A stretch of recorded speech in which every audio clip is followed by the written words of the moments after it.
After independence, the republic was built on an agrarian economy based on the coast and mountains, the haciendas, with a predominance of serfdom relations over the rural population of peasants, and especially mountain Indians. Cacao was the main exported product, and during the second boom, it made possible the accelerated consolidation of a rich and powerful oligarchy of agro-exporters, merchants, and bankers. The incipient development of manufacturing took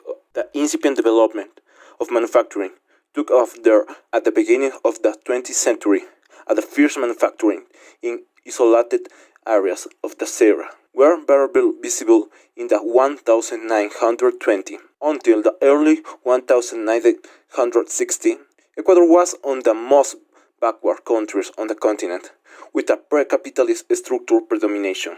1979, when the democratic era began, developmentalism was still in force, and the constitution of that year recognized the fundamental role that the state should have over the economy, without discarding the private sector. But the foreign debt crisis that broke out in 1982, and immediately the arrival of businessmen to power with the government of Leo Febres Cordero in a Latin America environment pursued by the opening measures of the International Monetary Fund (FMI) between 1983 and 2003.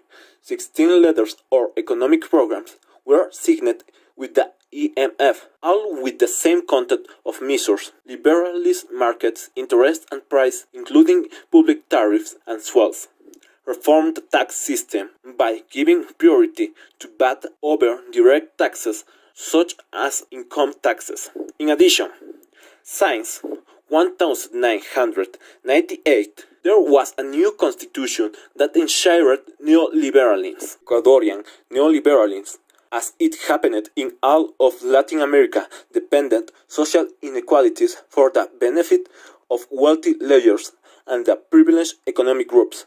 But Ecuadorian neoliberalism,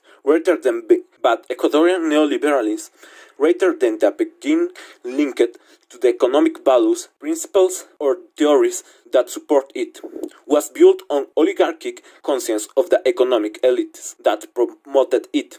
The cacao gave rise to the culture of the Great Cacao. Thus, it is that the arrival of neoliberalism was mounted on the ideological and cultural inheritance of some elites that immediately accepted its postulates and adapted them to the nature of their peculiar class consciousness. Thanks.